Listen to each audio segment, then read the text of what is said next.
Sa naging laban nga po ng Creamline Cool Smashers at ng Petrogas Angels, nakita nyo naman umiral yung panibagong sistema ng Creamline. Ilang set lamang pong inabot mga kaibigan at very intense talaga yung naging laban. So nasa first 6 line na po ang ating mga pambato: Liza Valdez, Kyle Negrito, Risa Sato, Pangs Panaga, Tots Carlos at Gemma Galanza.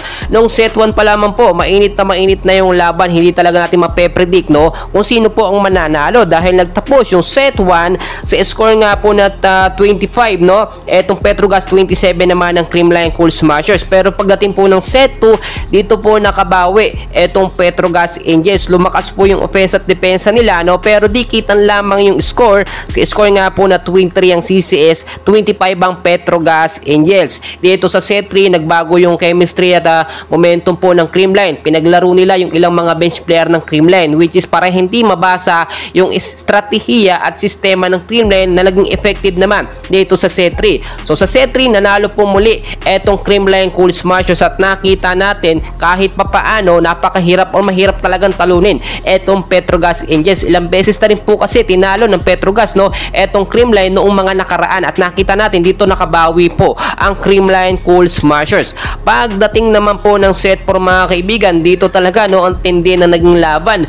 Noong una po, no, o yung early po ng set 4, dito nakakalamang po talaga etong Petrogas Angels, pero never say die po, no, itong Creamline at talagang naghabol dito ang Creamline Cool Smashers. Kalagitnaan nga po, no, ng set 4 dito, 2 points na lamang kalamangan po ng Petrogas. Unti-unting nakahabol po etong Creamline Cool Smashers. Nakita nyo kung paano po nag-a-adjust dito, no, ang Creamline Cool Smashers. So naiintindihan na natin ngayon kung bakit po nag-i-stick lagi o hindi madalas nagpapalit ng first 6 lineup itong si Coach Sharon Meneses para nga po hindi mawala yung momentum po ng play. Kapag kasi nagpalit po, no, sabihin natin nagpalit ng setter, eto nga pong si Coach Sharon Meneses, nababago po yung play ng Creamline. Pero dapat matutunan po ni Coach Sharon Meneses magpalit ng player kung hindi na nagiging effective yung isang player sa loob. Tulad na lamang po ni Mape Galanza, nagiging effective naman yan pag pinapalitan si Kyle Negrito, pero with a limited time lamang po. So nakita naman natin kung paano talaga